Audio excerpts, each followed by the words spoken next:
Great. Please be seated. Well, good afternoon to everyone. My name is Dr. Lionel Vela. I am the Senior Associate Dean for Educational Resources, Division Chief, and Professor in the School of Medicine. And it is with great pleasure and gratitude that the University of Texas Rio Grande Valley School of Medicine welcomes you to its 5th commencement.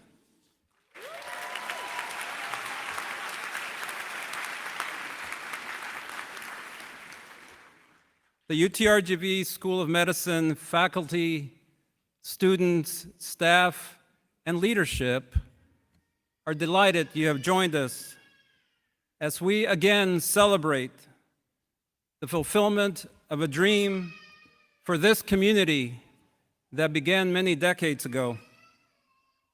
That dream was to graduate physicians from a medical school located here in the Valley. After today, the entire Rio Grande Valley community and UTRGV can proclaim proudly that we have graduated our 5th medical school class.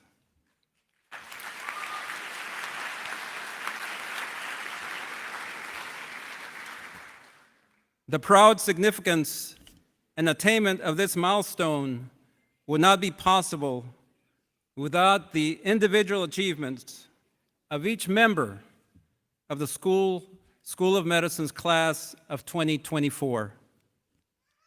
The pride and joy of the graduates' families and friends are shared by the School of Medicine faculty and the entire UTRGV and Valley community. And this will remain vibrant and steadfast even after today's celebration. I would like to now recognize the distinguished individuals on stage. If you could please hold your applause until all have been recognized. Dr. Michael Hawker, Dean of the School of Medicine and Vice President of UT Health RGV. Dr. Amelie Ramirez, School of Medicine 2024 Commencement Keynote Speaker. Dr. Jeremy Gibson, Vice Dean for Educational Affairs. Dr. Maurice Clifton, Senior Associate Dean for Student Affairs and Admissions. Dr. Sembandem Elango, Associate Dean for Educational Affairs. Dr. Monica Jean Alanis McGinnis, Assistant Dean for Assessment, Evaluation, and Quality Improvement. Dr. Mercy Ezeki, Assistant Dean, Student Affairs. Dr. Kelsey Baker, Assistant Dean, Pre-Clerkships. Dr. Maria de Jesus Munoz, Assistant Dean for Clerkships. Dr. Daniel Albo, Chair of the Department of Surgery. Dr. Diana Chapa, Chair, Department of Neuro and Behavioral Health. Dr. Stanley Fish, Professor of Pediatrics, who also served as Associate Dean for Student Affairs for this graduating class. There can be no medical school without dedicated faculty who serve as teachers and mentors and unselfishly give of their time and expertise to prepare the next generation of physicians. So will the faculty of the UTRGV School of Medicine please stand and be recognized.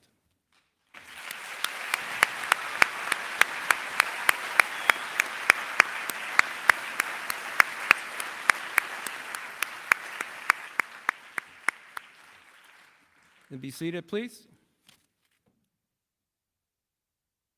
We are very fortunate and greatly honored to have several special guests joining us today. They are seated up here in one of our rows, special guest rows. We express to you our profound gratitude for your support of our School of Medicine, and especially your support of our students.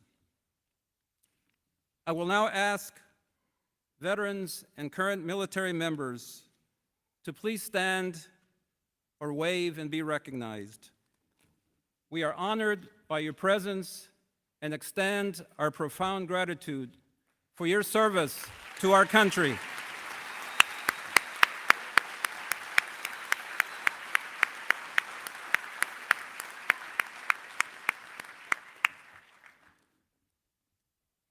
I will now invite Bethany Woolman to the stage to sing our national anthem. Bethany is a student in the UTRGV School of Medicine class of 2027 and a member of the United States Navy. Will you please rise for our national anthem?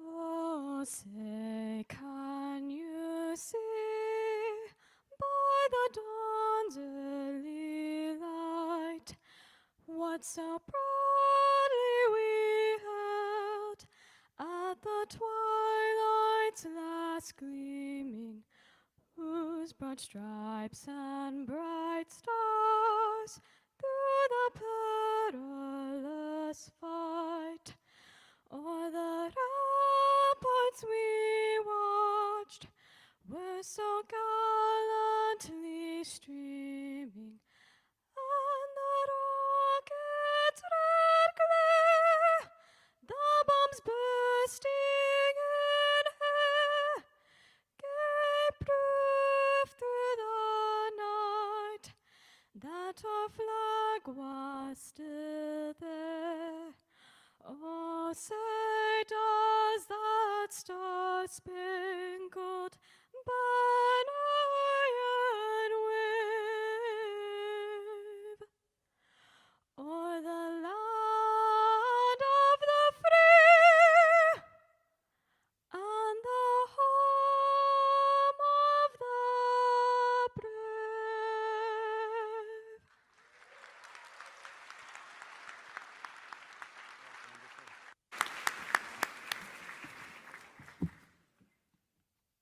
Please have a seat. Thank you very much, Bethany. That was really wonderful. Another round of applause for Bethany, please.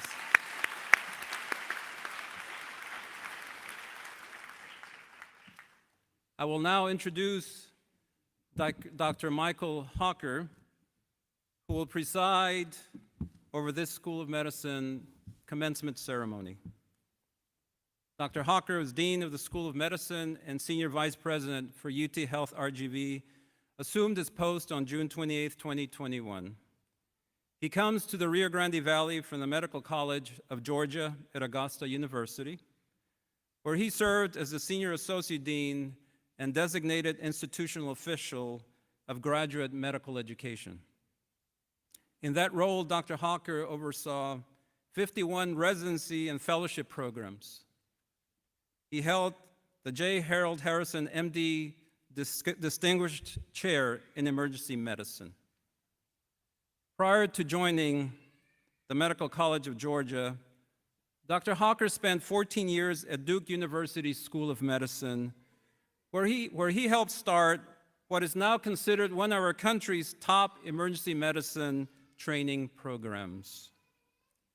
In 2016, the Duke Division of Emergency Medicine honored his leadership with the naming of the Michael B. Hawker, MD, Duke Emergency Medicine Division Leadership and Service Award. Dr. Hawker received his Doctor of Medicine degree from the University of Colorado School of Medicine and a Master of Health Science degree in Clinical Leadership from Duke.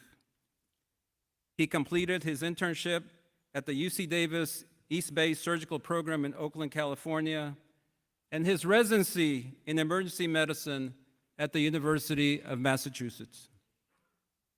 Dr. Hawker is a master clinician and board certified in emergency medicine. He is also a former U.S. Navy flight surgeon. So I know that today, Dr. Hawker is flying high with pride in celebrating this commencement. Dr. Hawker.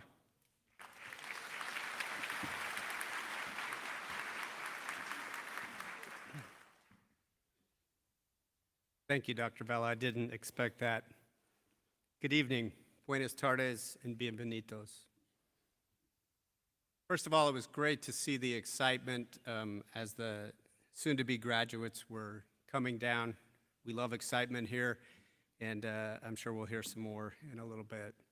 So I'd like to welcome you to our 2024 commencement ceremony, celebrating the tremendous, just incredible graduates of 2024. You know, these 52 individuals sitting before me today have endured so much, and we'll talk about that in a minute. But here in a little bit, we're going to give them the Doctor of Medicine degree, something that will live with them forever. Today is a special day for our graduates and our entire school. As Dr. Vela mentioned, this is our 5th class. There are now 250 physicians who are now practicing in the state of Texas and across the United States.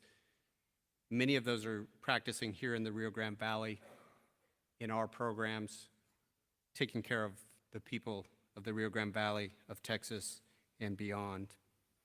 On behalf of the deans, chairs, faculty, and staff, it is our privilege, it is our responsibility at the UTRGV School of Medicine to prepare you to be physician leaders, compassionate healers, lifelong learners, curious scientists, and servant leaders within your communities.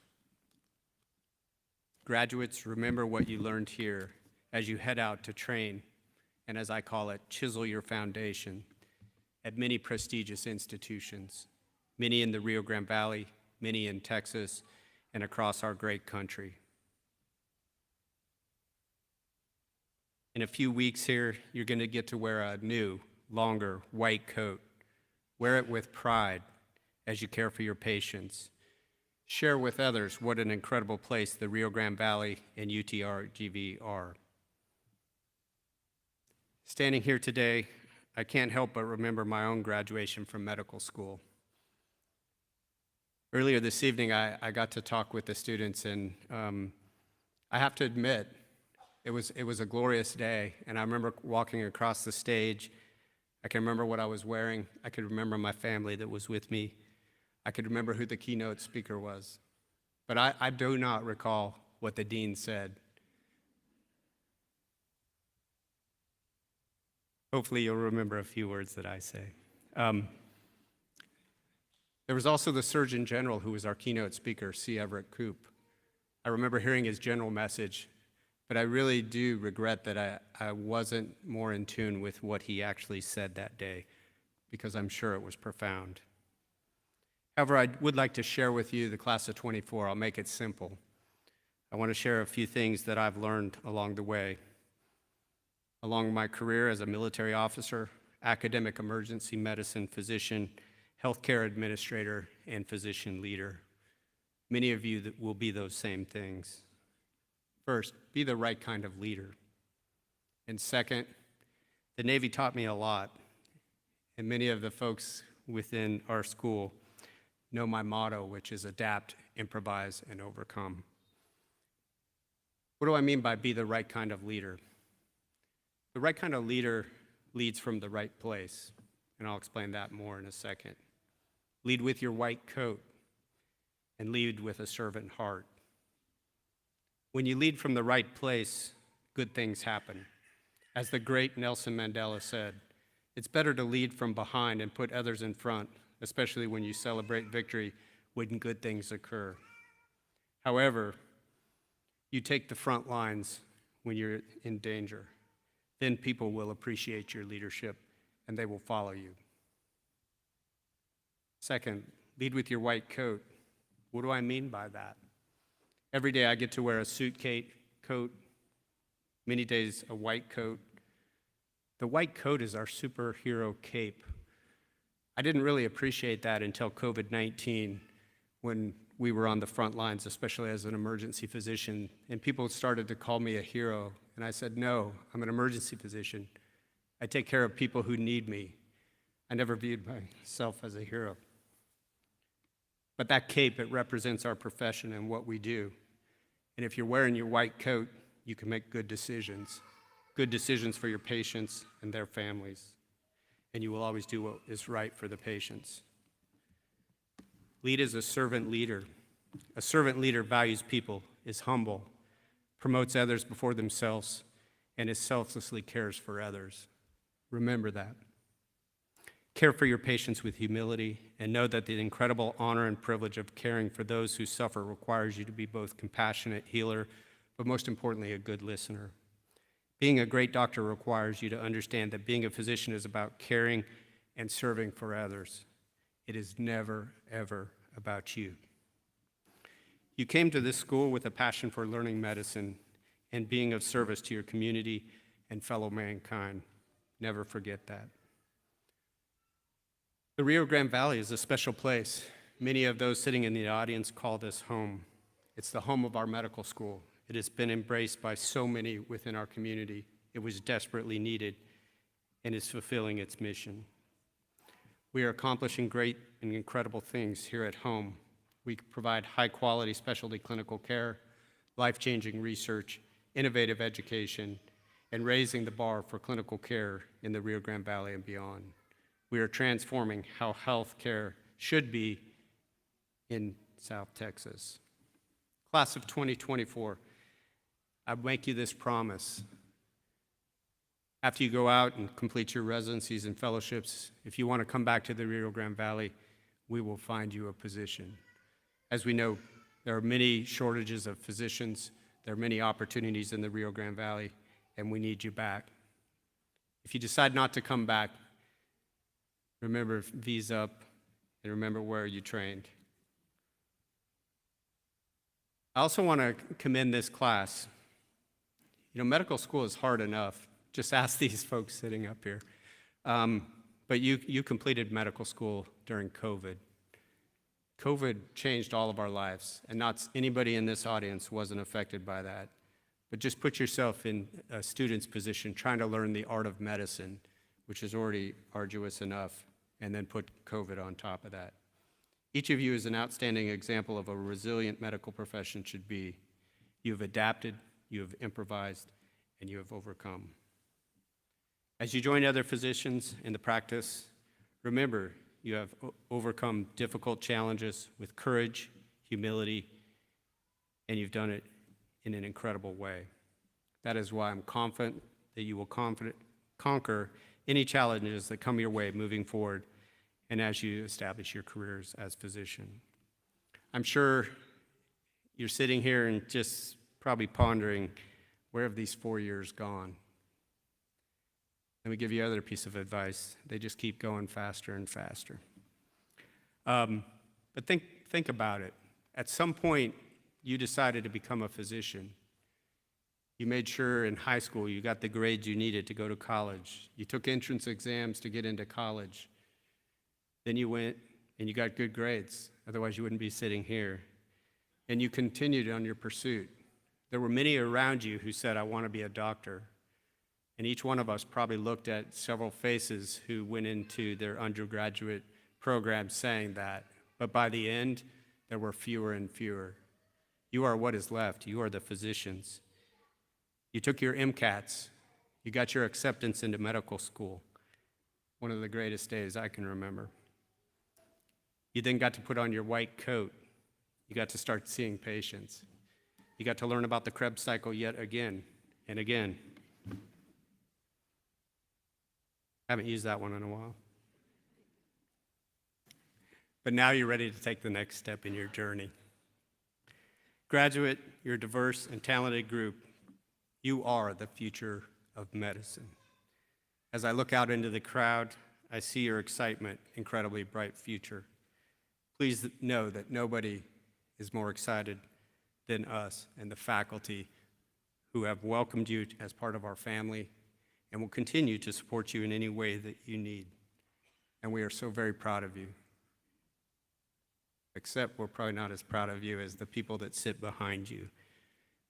Your coaches, your mentors, your friends, your family, the ones who help you get into medical school, the ones who you talked to when you had a bad day, the ones who said, keep going, it's worth it, it's hard, you're going to make it. I told the graduates earlier, make sure to say thank you to those people, because they're going to need you. It may not be today, it may be tomorrow, but residency is just as hard as medical school. Life is just as hard, and they will need you.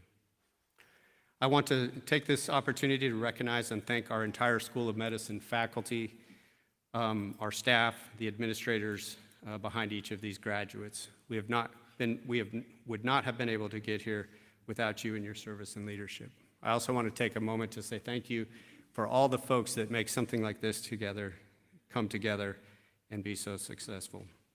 So to the graduates and the doctors for the class of 2024, I want to say a big thank you to you, to your friends, to your family, and the champions who have helped you in your journey in medicine.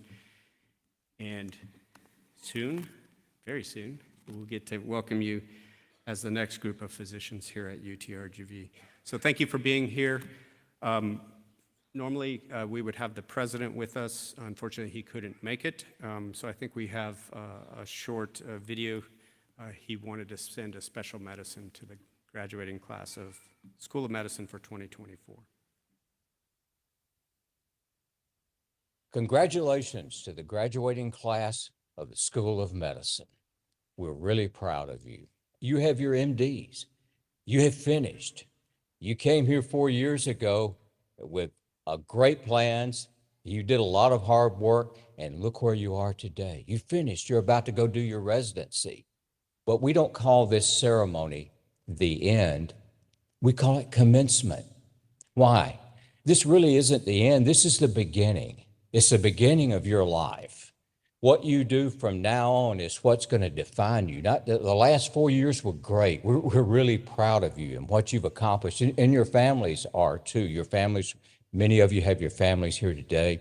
We're proud of what they did in raising you. We're proud of what you did, but you're going to be defined by what you do going forward. And actually, it's going to be harder than this was. I know this is really hard, but your teacher in the future, it won't be books. It'll be experience. And there was a pitcher for the Pittsburgh Pirates back in the late 50s and early 60s named Vernon Law. This is what he said about experience as a teacher. He said, experience is a hard teacher. He said, you get the test before you get the lesson, right?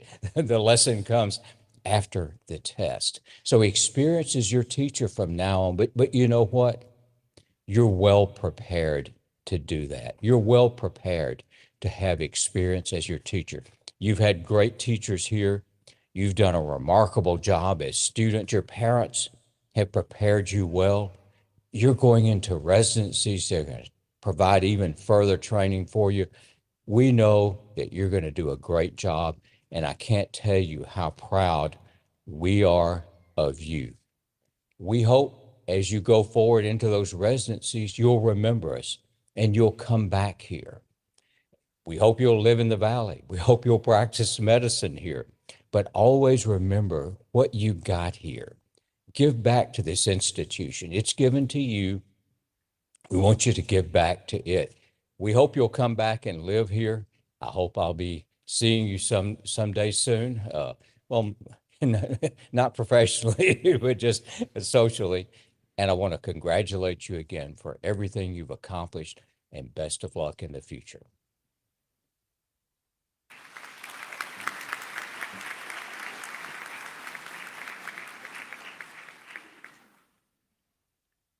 I got the fortune of talking to Dr. Bailey this morning that does send his regards. He's a president that understands the importance of healthcare. He understands the importance of the School of Medicine and couldn't be a bigger supporter of what we do.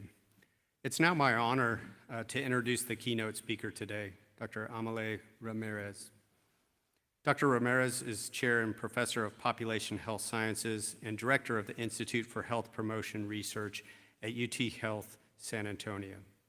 She's also the founding director of the Institute for Health Promotion Research and associate director of community outreach and engagement at the Mays Cancer Center, which is an NCI-designated cancer center.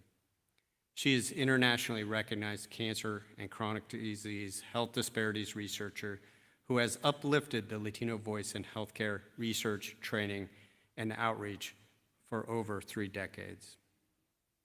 Dr. Ramirez has directed over 100 research studies and communication programs that have reduced Latino health disparities, increased participation of underrepresented groups in cancer screening and clinical trials, and helped people quit smoking. She has led 2 national research networks, one on Latino cancer and one on promoting community change for Latino health equity. Today, Salud America has a network of more than 500,000 community leaders, parents, and healthcare professionals filled with educational content and tools to advocate for equitable changes in policies and systems in Latino communities.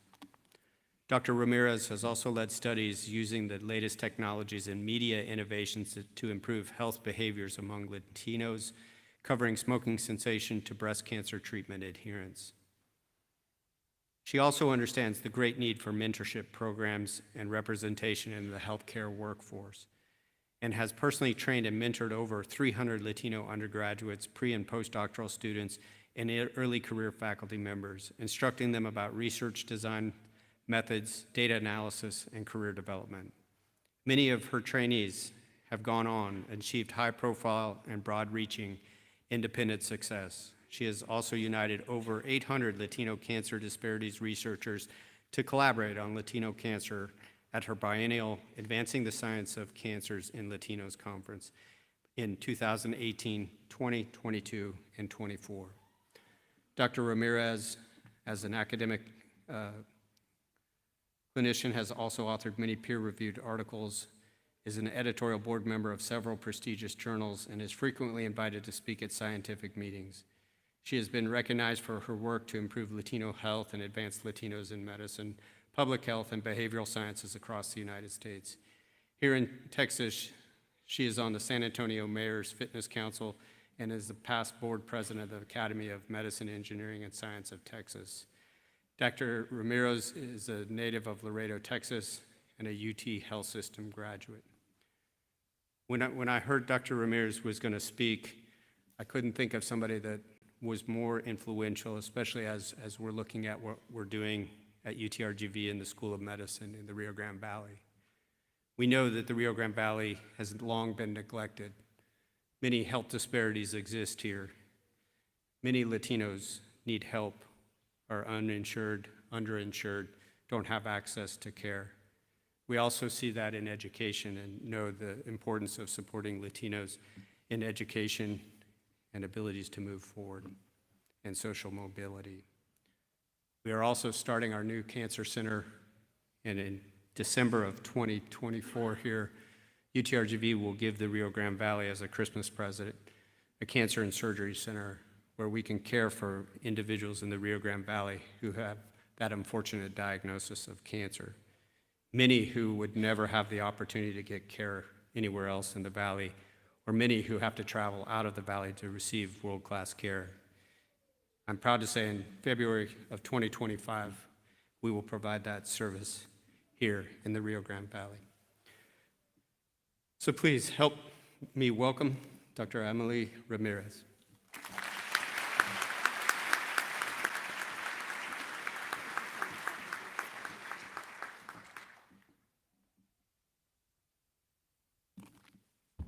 Dr. Hawker, thank you. Thank you so much for the honor to be here. I really feel privileged to come to my roots, you know, and I remember with Dr. Vela that this was a dream, and it's a dream come true to see so many, to build the medical school here and to now see the 5th class of medical students coming through the Rio Grande Valley. So thank you to you, Dr. Hawker, to Dr. Bailey, to Dr. Vela, to the distinguished faculty, alumni, and the guests, parents, and the many family members that are with you today to honor our graduates. Graduates, welcome to you. You have just completed a long journey, as Dr. Hawker outlined, 8 years of a rigorous journey that brings you here today to truly enjoy your graduation. You're finally here. Everyone, please join me in congratulating our graduates on making it through this life-changing journey. Let's give them a big hand.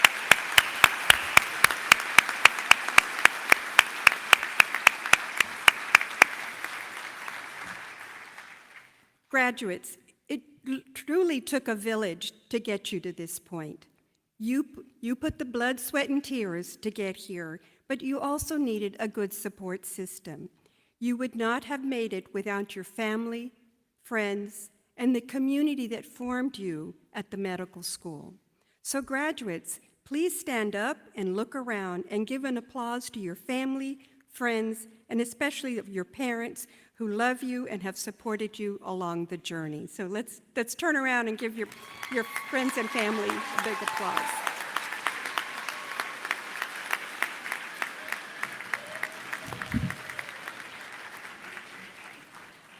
None of us would be here without this amazing support. The community we come from, that is why we are all here. We each depend on our community, our network of family, friends, neighbors, professors, mentors, and that's the main point that I'd like to share with you today. We are all from a place. We are all from community. All of medicine must involve the community. If we merely treat the illness of the patient that's in front of us, we will miss some of the key levers that are so important to have a greater impact.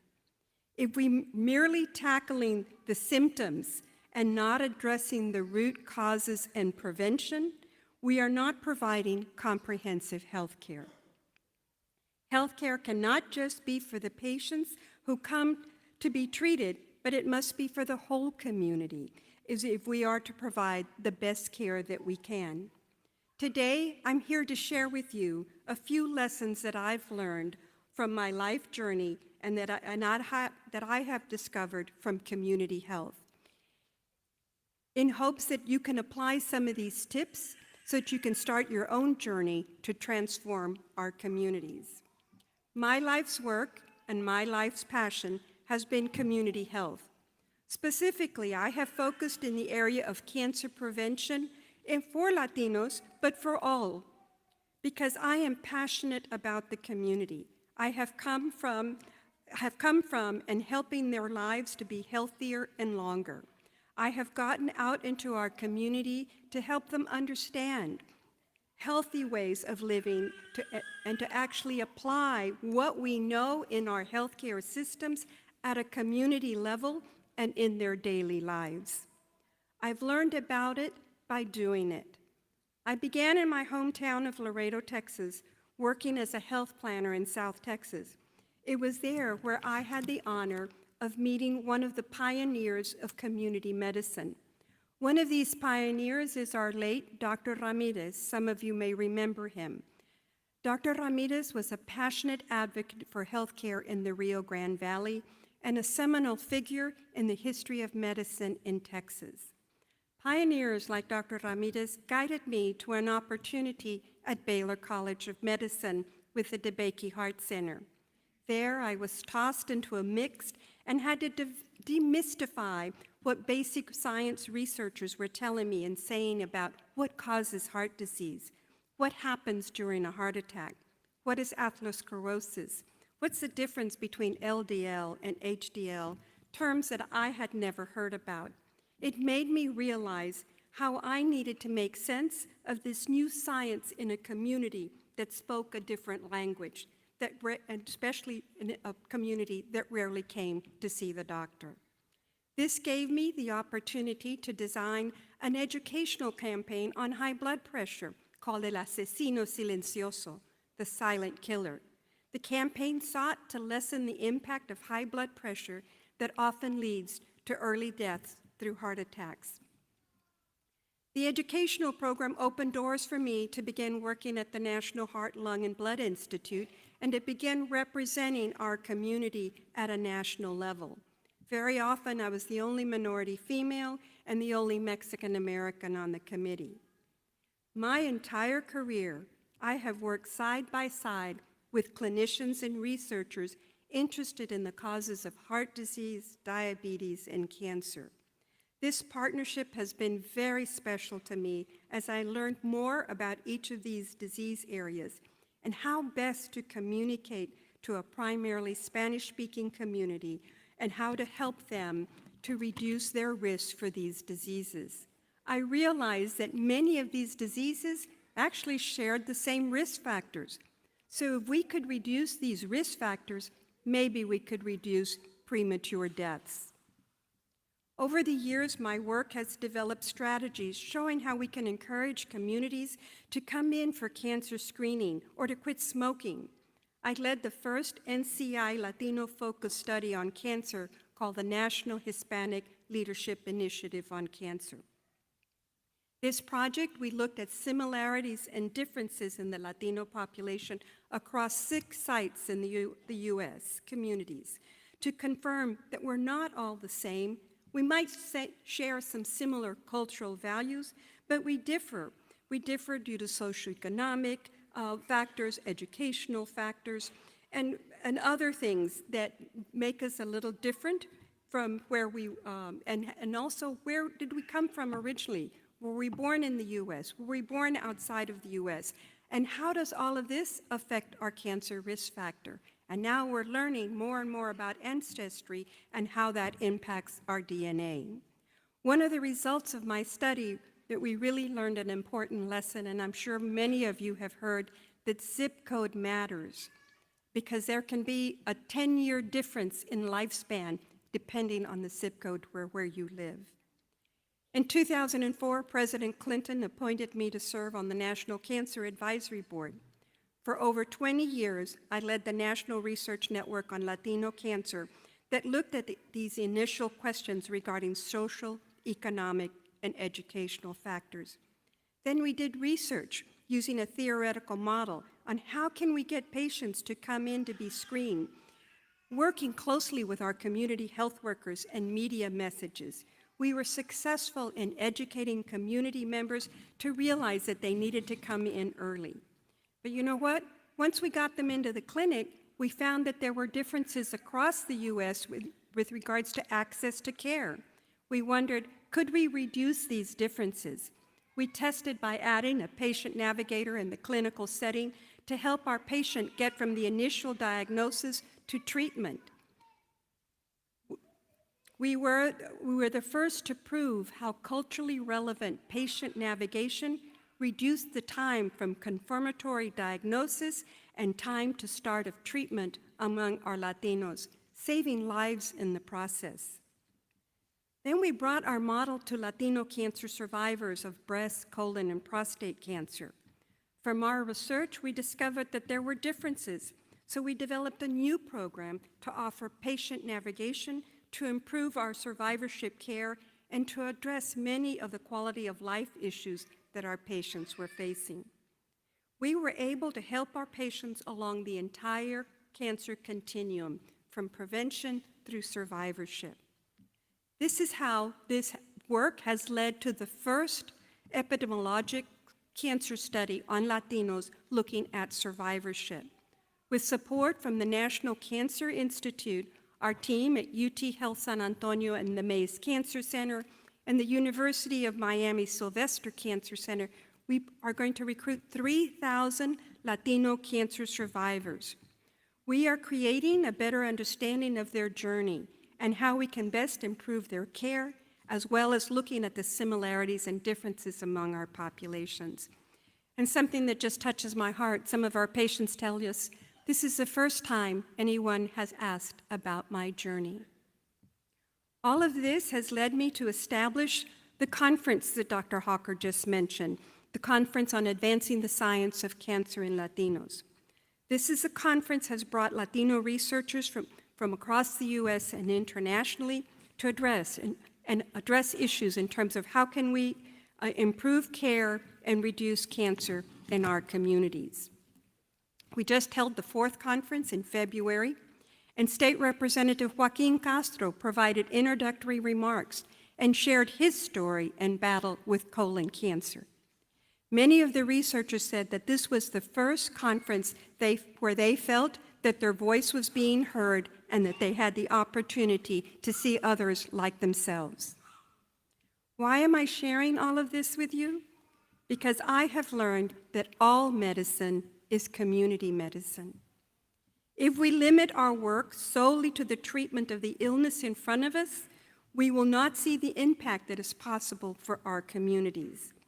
Today, I want to share with you 4 tips. Had something in common there with you, Dr. Hawker, but I have 4 tips that I have learned through my journey in community health. And I hope that these practices will transform your practice of medicine and how you can show up in your community and how it can result in saving and changing lives for your community.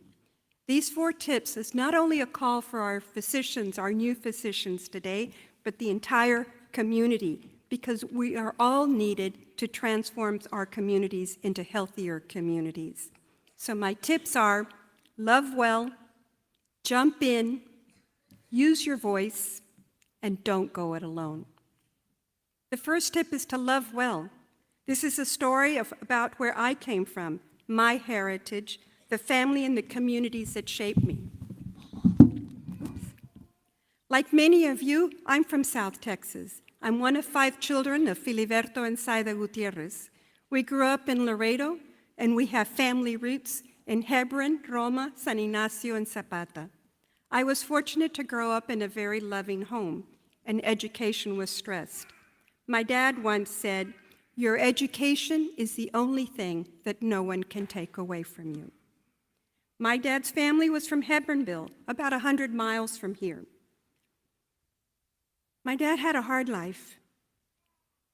He lost his father, my grandfather, at a very young age. He was only 9 years old. He came from a family of 10 siblings. But his father had left a lasting impression on him. My grandfather was a businessman in a very segregated community.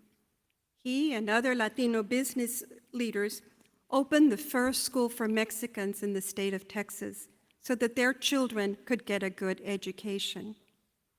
They brought in their own teachers from Mexico to teach their children. My grandfather was a rancher and a merchant, and to this day, we honor his hard work and the land where it all started. My father was a middle child, kind of like me, but his destiny was a little different. His older siblings had the opportunity to go to college. However, he decided to stay back to help his mother to maintain the ranch and the small business operation. So only had the opportunity to make it to high school. But he knew the value of a good education. When he and my mother first married, it was during World War II, and Dad enlisted. His first assignment was as an orderly at a hospital for the wounded in Houston. One day, a patient asked him, "You must like your job because you're so good at ensuring that the coffee is hot and the breakfast is warm." And my dad responded by saying, "Sir, this is not really what I want to be doing, but if I were in your shoes, I would hope someone would do the same for me." And so the patient asked, "What would you rather be doing?" And he replied by saying that he would like to fly a plane or learn how to work on planes, but most of all, he wanted to learn a trade that he could use to support his family. A few days, the patient was discharged, and my father never heard from him. But shortly thereafter, my dad received orders to be reassigned to a new opportunity to become an aircraft mechanic. My dad sharing that story with me has always stayed with me, because you never know what small acts of love and kindness will lead to great change in the world. So physicians, never forget that that person on the other side of you has a life, has a family, fears and dreams, passions and hopes. They are coming to you because they respect you and they need your help. They might be fearful of what they will be told. Sometimes they might feel like they do not have the right words to even express how they're feeling, or they're scared to say too much. We know that maintaining a complete medical record is critical, but also remember that this person is seeking your professional opinion, and there is nothing like face-to-face communication. You need to try to make them feel at ease by connecting with them. And as was shared with you earlier, you should always love, respect, and treat others as if they were your own family, or remember how you yourself would like to be treated in the same situation. This practice certainly changed my dad's life, and I promise you it will change your life too. And Mother Teresa once offered a similar reminder. Not all of us can do great acts, but we can all do small acts with great love. So in order to transform the health of your community, love well, support and care for those around you, but most of all, love what you do. Now to tip 2, jump in. People always ask me, how did we get all of these projects completed? I always say we just jumped in and we got started. In the early 90s, we wanted to address the issue of that most diseases are due to lifestyle or environment, and we didn't want to wait around. So we jumped in and got to work. We started a weight loss program for Latinos in Houston, where I worked, with a small church in Rosenberg. The priest told me, I marry them young and thin, y al ratito están gorditos. Then with a little later, they're a little on the chubby side. So he was really ready to help us open the doors to work with his community. When we first started the program, one of the participants shared their challenges as they implemented the new dietary changes that we encouraged them to do. One man said that he used to take tacos to work to share with his coworkers. When he stopped, his coworkers gave him a hard time. One woman told us that when she would visit her mother-in-law and she told her mother-in-law that she wasn't going to take that second helping, her mother-in-law felt rejected and said, "What? You don't like my food?" So again, sometimes our own family, in a way of showing love through our culture, we can be our own food sabotagers or food pushers, right? So you, as new physicians, need to be ready to help your patients and give them ideas. Support your patients by providing them with good defense tips.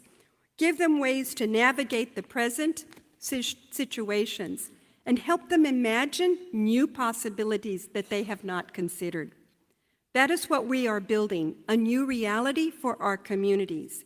And you get to paint that picture of that new reality and invite them in. And so a key word for me is prevention, prevention, prevention. Along with every prescription medication that you might write, jump in and give them a positive prescription that encourages them to moderately walk 30 minutes a day, 5 to 6 days a week, or to eat more fruits and vegetables, make other substitutes in their diet that are better for them. By providing them with these approaches to life, you will guide your patients into a new way of being in this world, a way of health and wholeness. As physicians, we must be willing to jump in and find new ways to connect with our patients and their communities. One of my favorite voices to our world of modern-day dispenser of wisdom is Oprah Winfrey. Recently, Oprah hosted a program called Take the Blame and Shame Out of Being Overweight or Obese. Too many still think that obesity is solely a matter of willpower, a choice that is self-inflicted. Oprah said we need to call obesity by its real name, a chronic disease. Scientists have been coming up with this conclusion over the years, and finally we have these new dual-action glucose medication on the market that are showing great promise. But who can afford them? We know they're so expensive, so we need to fight back with our drug developers and say, give us something that our community can truly use. Obesity continues to be a big threat for our communities here in South Texas, and we know that obesity impacts heart disease, diabetes, and cancer. And over a third of our Hispanic children are already overweight and may not outlive their parents. In the coming years, cancer is expected to rise by 142% in our community. We need to jump in and be proactive in educating our communities so that they can reduce their risk, not only for cancer, but these other chronic diseases as well. We need to give them new ideas of how they can modify and change their behaviors. such as coming in for regular screening and not waiting until their symptoms are so serious that the treatment options are limited.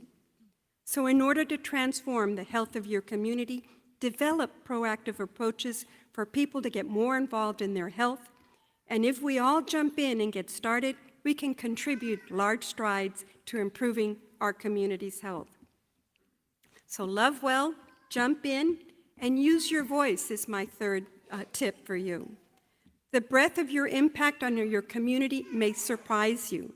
I feel fortunate that I have been able to create toolkits that have changed thousands of people who are using these toolkits to advocate in their local communities for policies to improve better food environment, increasing school sensitivity to students affected by trauma, and also commitment to minimizing discrimination. For this work, I was honored by Oprah. She selected me as a cycle breaker for our work with Salud America to help transform our local communities. But honestly, we all have the capacity to be cycle breakers. Giving back to your community truly fills your soul. Remember, each of you has a voice in your hospitals, clinics, and in communities. Use your voice to participate in programs that help your community change on a systemic level. Speak up for the improvements in parks, sidewalks to encourage walking. Be prepared to share your scientific data that support healthy change in your community. Be the physician who stands up and is supporting education at all levels.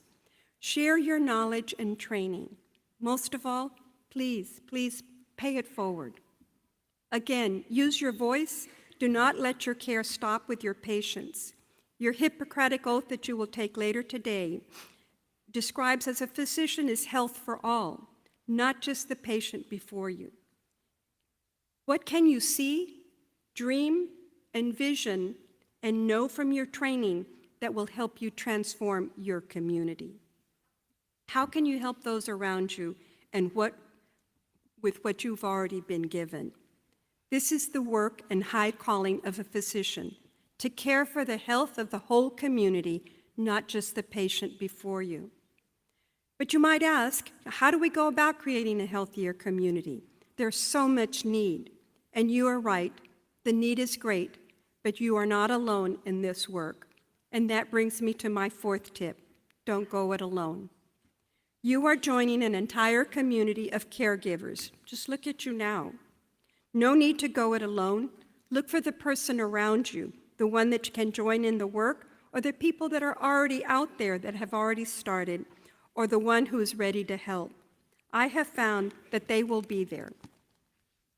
Sometimes we may feel that we have to walk the journey alone. So here are my pleas. Love well, jump in, use your voice, and don't go it alone. As Princess Grace of Monaco once said as she was addressing a group of leaders about her country that was in turmoil, she said, "I wish ill to no one. I'm here doing what I do, trying to make a little difference in the world the best way I know how.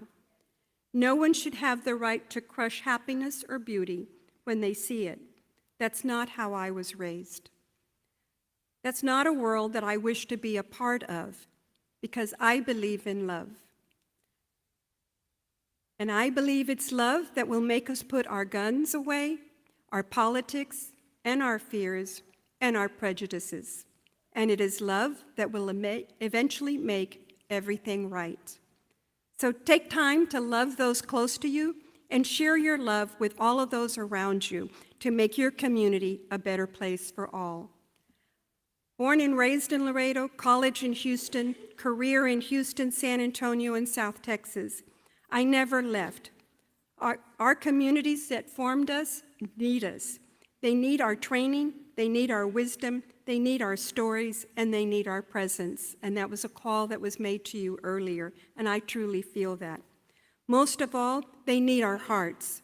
I encourage you to come back, to remember the whole community that has been supporting you throughout these years.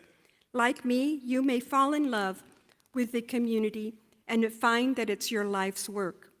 Looking back over the years, I still love coming to work every day. I still love the ways that we are reaching the underserved. I still love how we are saving lives and changing communities. That is the journey you all get to be on. That is the fight you all get to join. You have life-saving knowledge and skills that will make the world a better place. So remember, love well, jump in, use your voice, and don't go it alone. And when you are done, you will have transformed the very communities that brought you to this point. And what a better way than to thank them for your life's work, than by sharing your life-changing training with the entire community that you serve. So, congratulations, graduates. We are so proud of you. Mil gracias y les deseo lo mejor.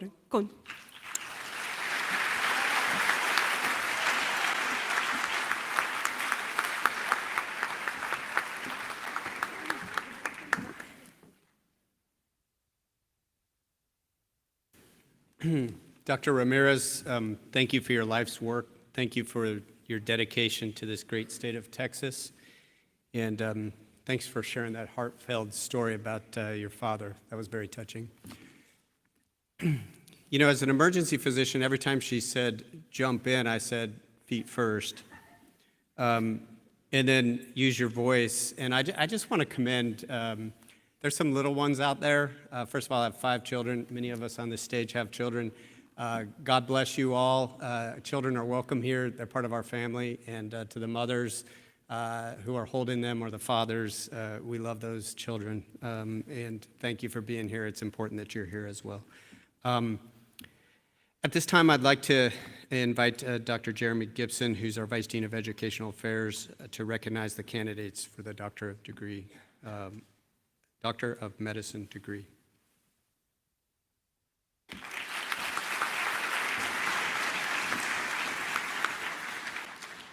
I get to do the best part.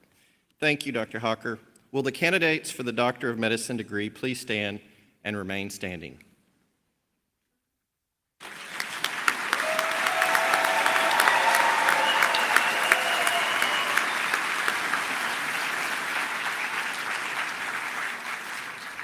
Dean Hawker and faculty, it's a great privilege and honor to present the candidates for the Doctor of Medicine degree. These candidates have completed all the academic requirements, have been recommended by the faculty of the School of Medicine, and are entitled to receive their degree.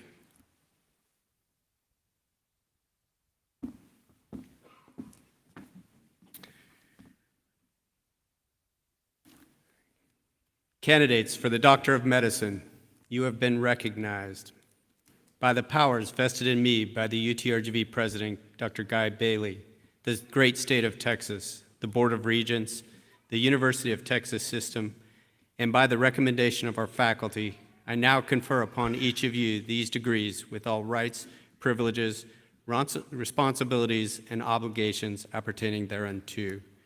Congratulations, class of 2024.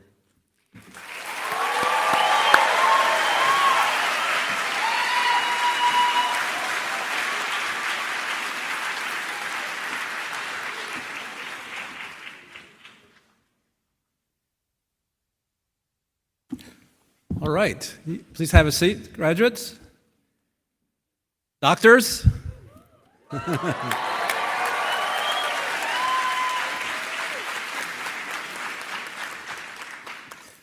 All right, we get to the part that our family or graduates have been looking for, is the hooding and the presentation of diplomas. So, indeed, we will now commence with the hooding of the graduates and the presentation of diplomas. The hooding will be conducted by Dr. Sam Van Dam-Elango, who's Associate Dean for Educational Affairs, and Dr. Maurice Clifton, who's our Senior Associate Dean for Student Affairs and Admissions. So students, again, some instructions on that. After being hooded, each student will proceed across the stage to be congratulated by Dean Hawker and our keynote speaker, Dr. Ramirez. You will then receive your diploma to be presented to you by Dean Hawker. I want to mention that there are some graduates that also be hooded by their physician parents. So at this point, I'd like to ask Dr. Hawker and Dr. Ramirez to please take their position here, and also Dr. Lango and Dr. Clifton. Good. Everybody in position? Ushers, please proceed to guide the graduates to the stage for hooding and presentation of diplomas.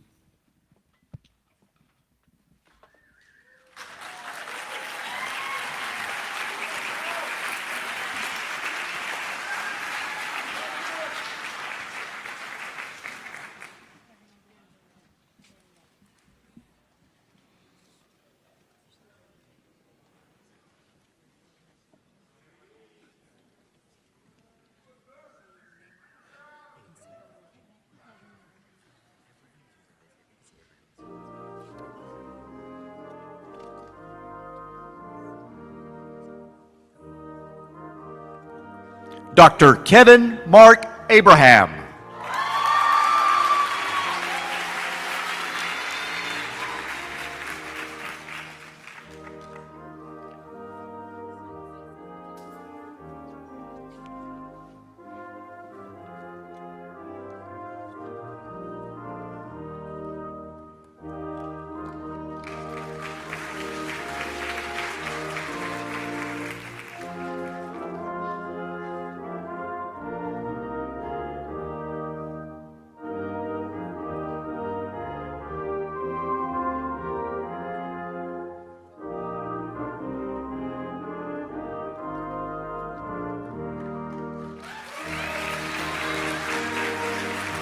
Dr. Faiza Ahmad.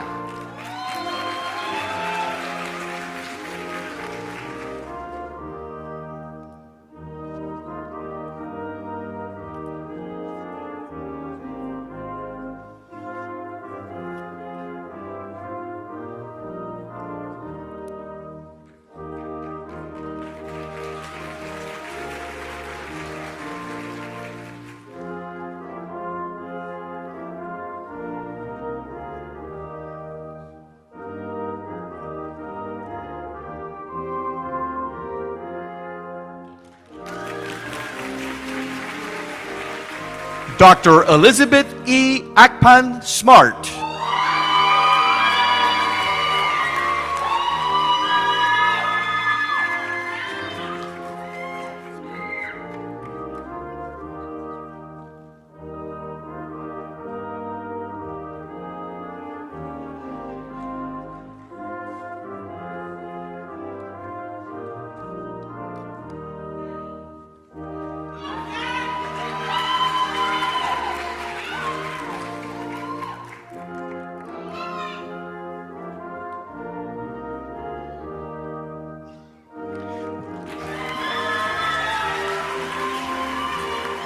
Dr. Ed Wong Alvarado.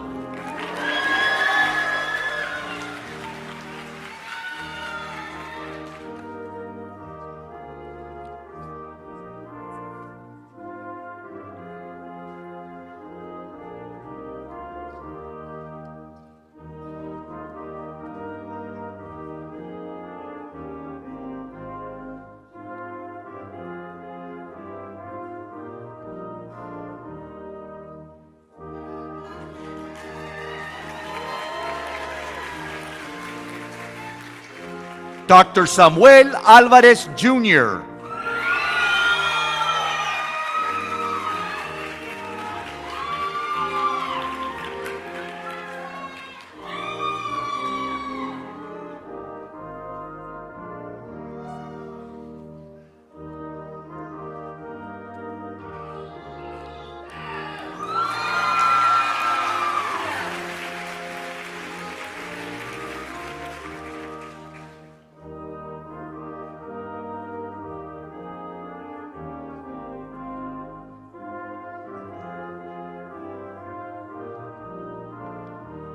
Dr. Nazanin Amjadi.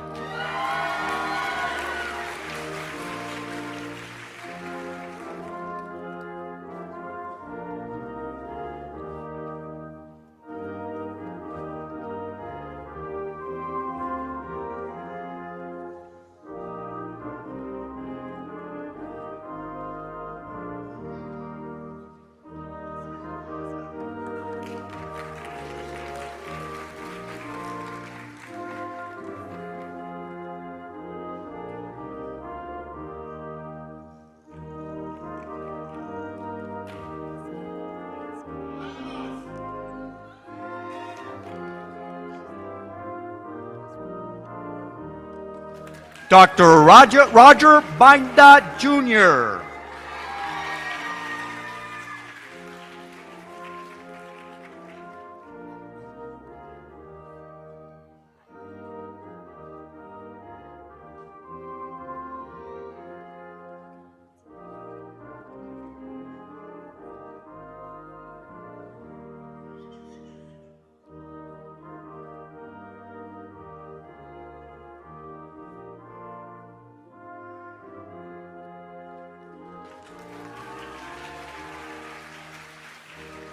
Dr. Rodney Kipruto Boyd.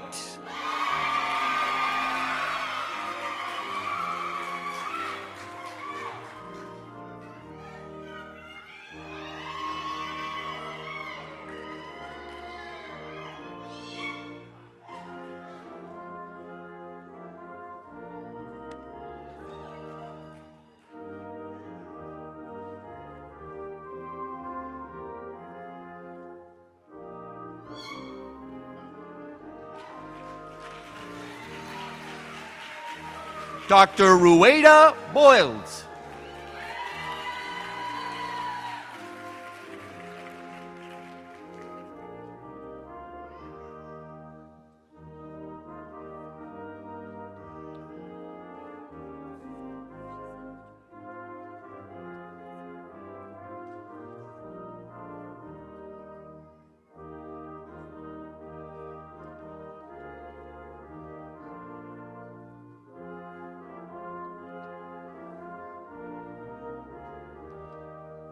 Dr. Andrés Mauricio Burbano.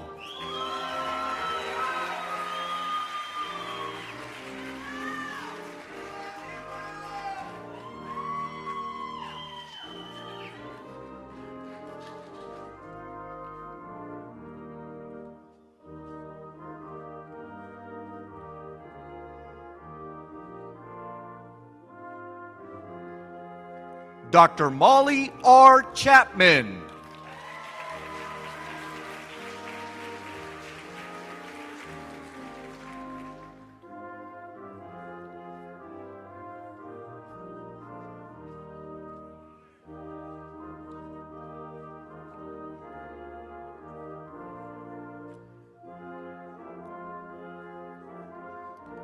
Dr. Victoria Cuello.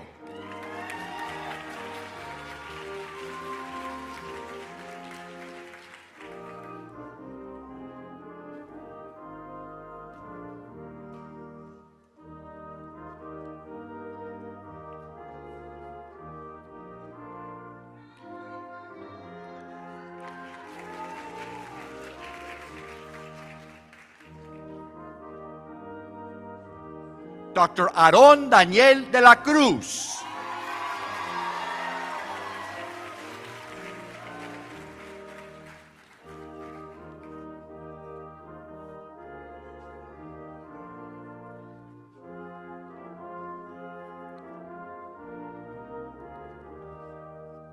Dr. Jordan Duran.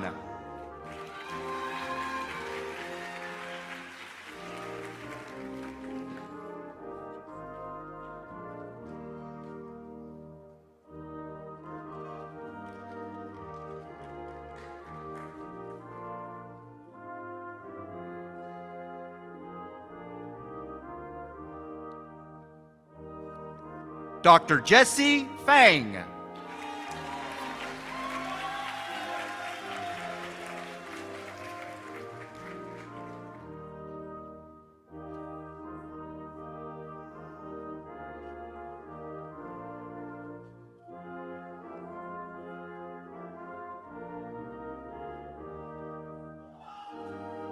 Dr. Semita Gaglani.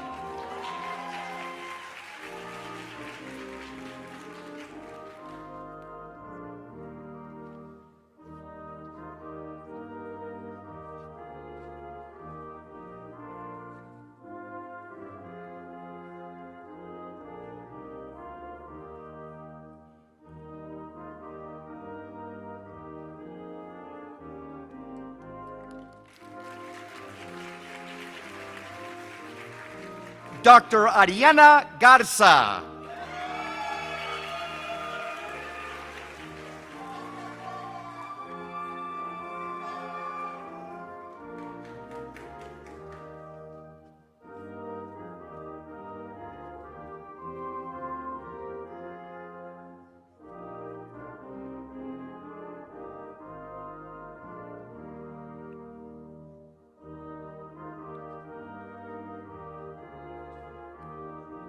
Dr. Miguel Angel Garza.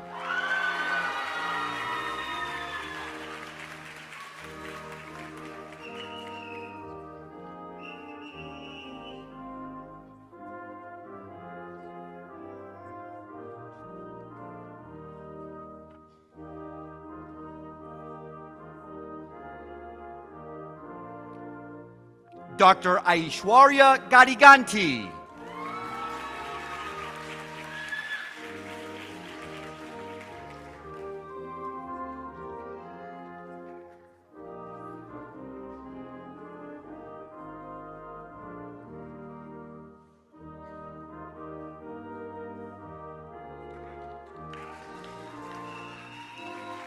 Dr. Alexandria Nicole Gonzalez.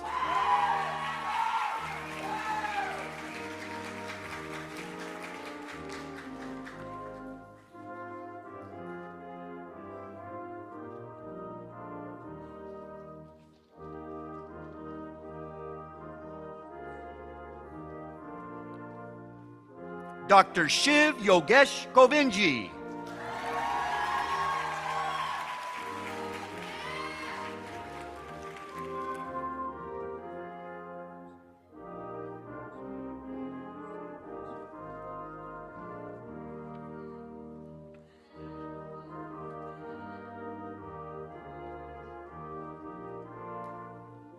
Dr. Husaifa M.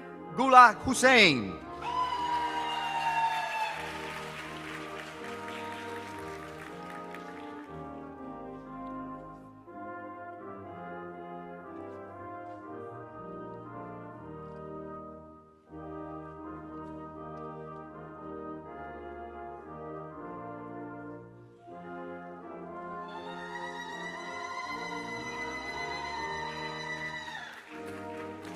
Dr. Kara Grace Hodrich.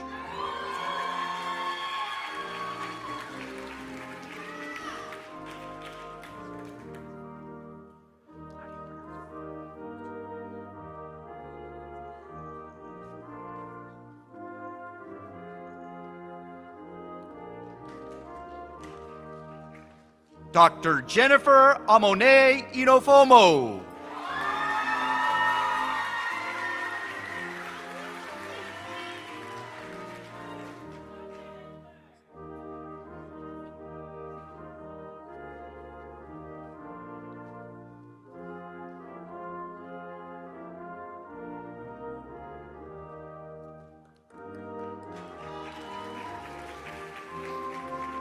Dr. Prakar Jain.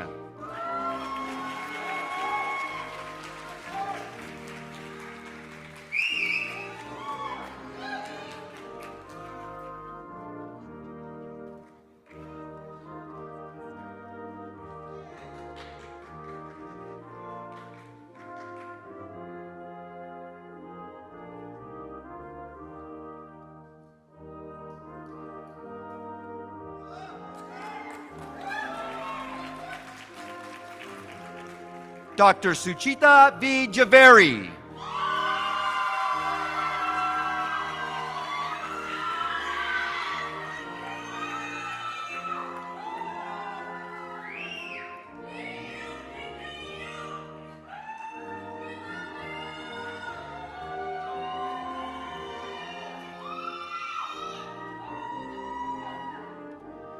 Dr. Brianna Janelle Jones.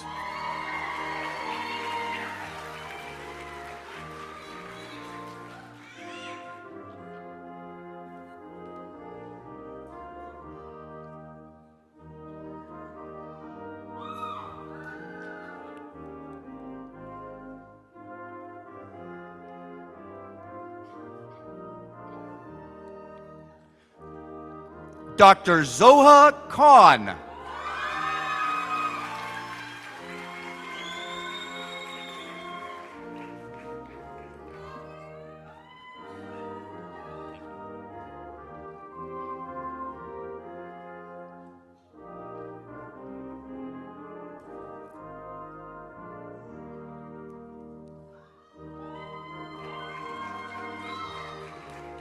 Dr. Mark Daniel Lavering.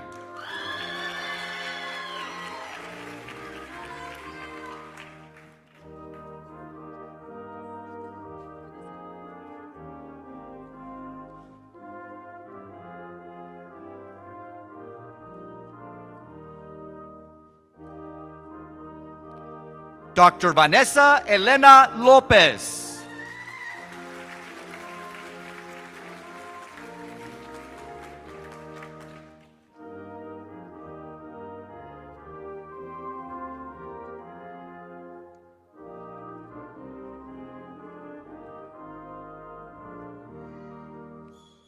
Dr. Alberto de Jesús López Juárez.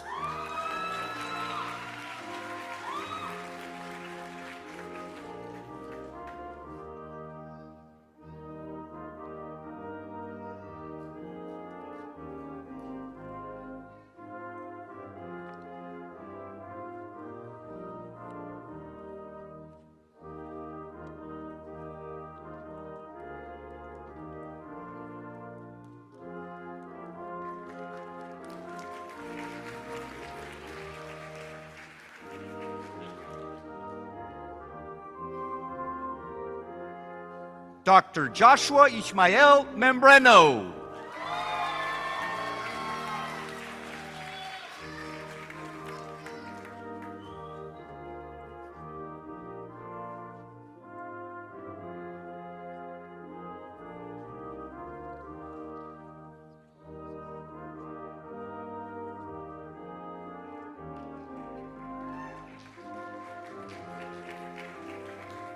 Dr. Colson Taylor Moore.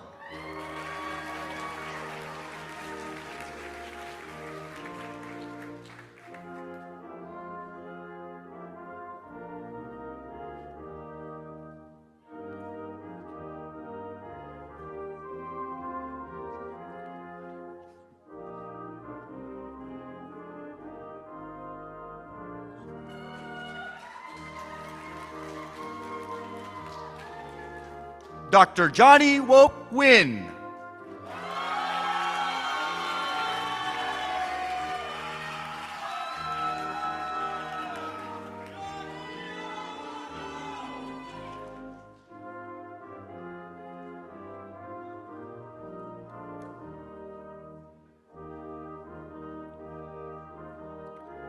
Dr. Ramiro Okita Sainz.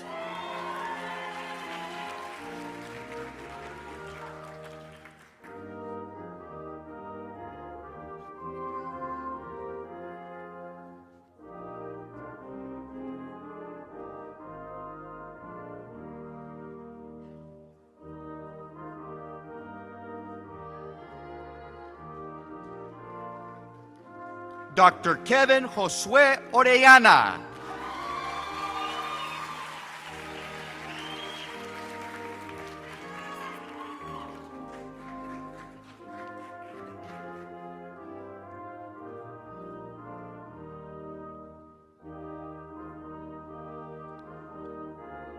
Dr. Kanisha Patel.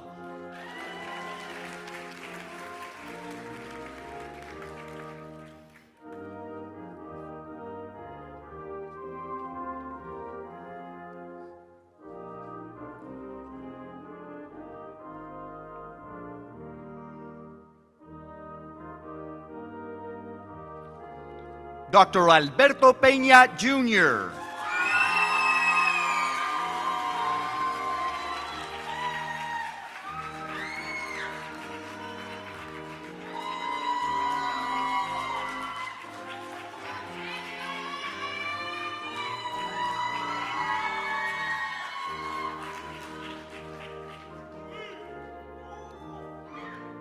Dr. Allison Nicole Podsednik Gardner.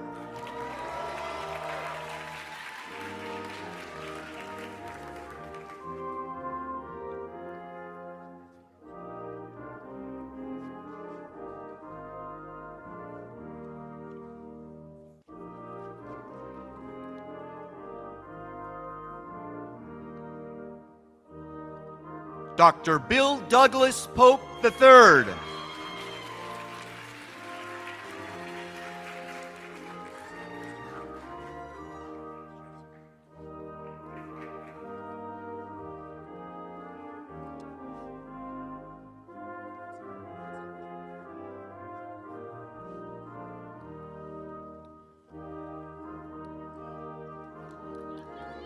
Dr. Christopher Gordon Reed Gordon.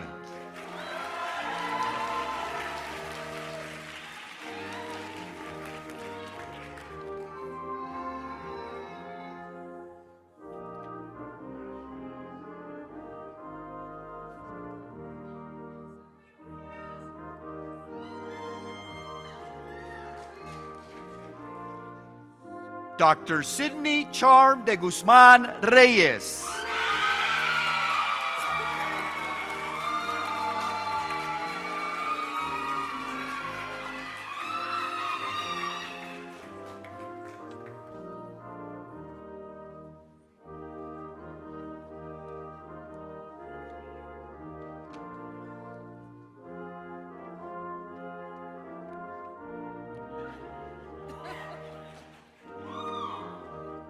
Dr. Hector Sebastián Rivera Marrero.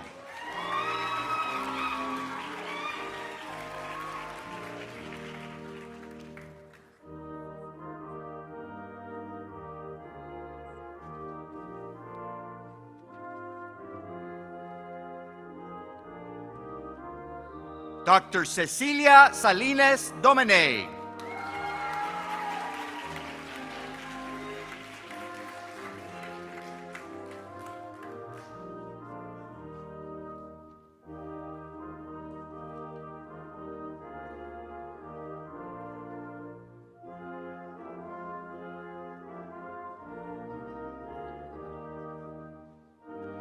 Dr. Cesar Augusto Sevilla Jr.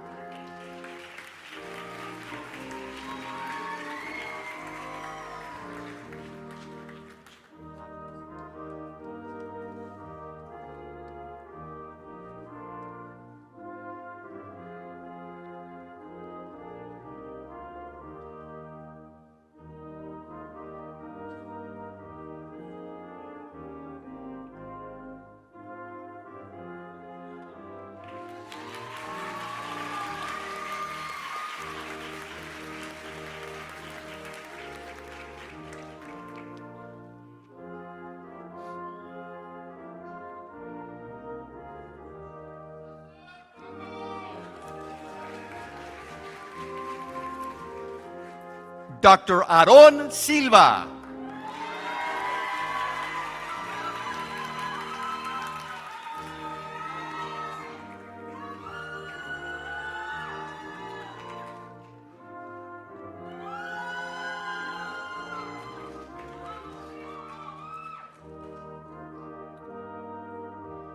Dr. Andrea Soto Abarca.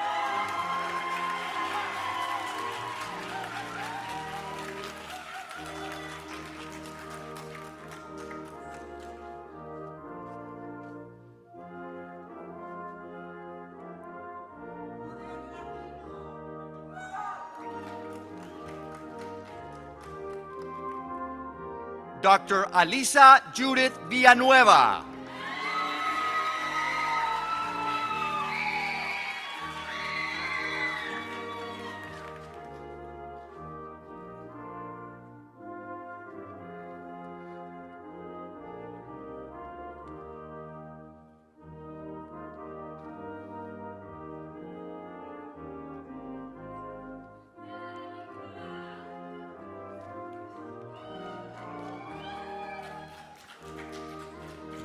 Dr. Zoraida Yvette Zuniga.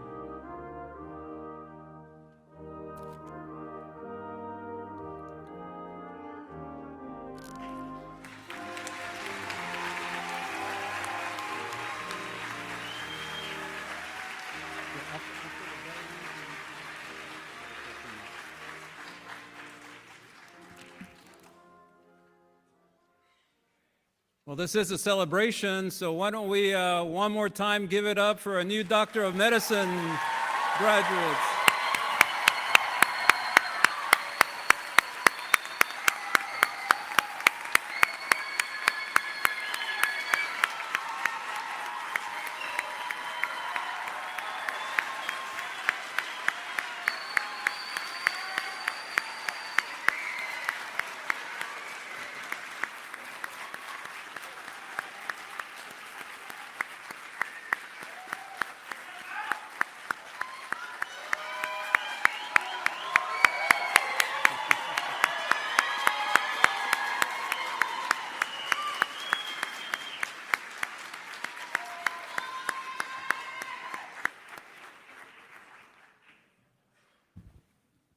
I will now like to invite Dr. Brianna Jones, that's right, Dr. Brianna Jones, class of 2024 student representative, to come to the podium to lead the recitation of the physician's oath. After the physician's oath, Dr. Ramiro Quita Sáenz, class of 2024 student representative, will have the honor of leading the ceremonial ringing of the bell. The bronze bell is rung during the commencement to symbolize a rite of passage and proclaims that an outstanding individual has passed from one station in their life to a new and distinguished stage in their life. Dr. Jones.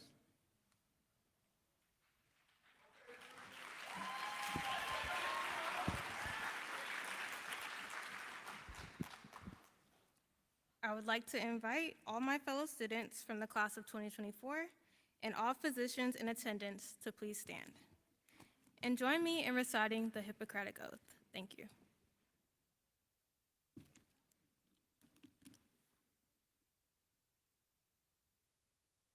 I do solemnly swear, by whatever I hold most sacred, that I will be loyal to the profession of medicine and just and generous to its members, that I will lead my life and practice my profession in uprightness and honor, that into whatsoever house I shall enter, it shall be for the good of the sick to the utmost of my power, holding myself far aloof from wrong, from corruption, from the tempting of wrong device, that I will exercise my profession solely for the cure of my patients, and will give no drug, perform no operation for a criminal purpose, even if solicited, far less suggested, that whatsoever I shall see or hear of the lives of all persons which is not fitting to be spoken, I will keep inviolably secret.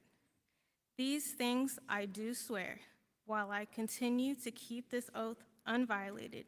May it be granted to me to enjoy life and practice the art respected by all in all times.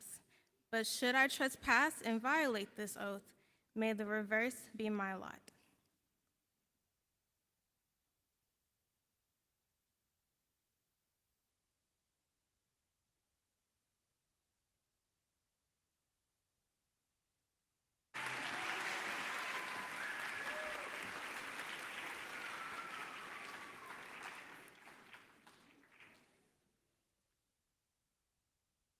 Thank you, Dr. Jones and Dr. Sáenz. Before we conclude our ceremony, I want to thank our keynote speaker, Dr. Ramirez, for joining us today, our commencement planning committee, who is all around us, for all their incredibly hard work, for the student volunteers, the student ambassadors who helped make this graduation possible. I also want to say early happy Mother's Day to the mothers out there. Thank you for all you do for us and our children. We will now close this ceremony with the recessional. Please remain in your seats until the recessional has concluded. UTRGV School of Medicine Class of 2024, congratulations, doctors. Welcome to the profession.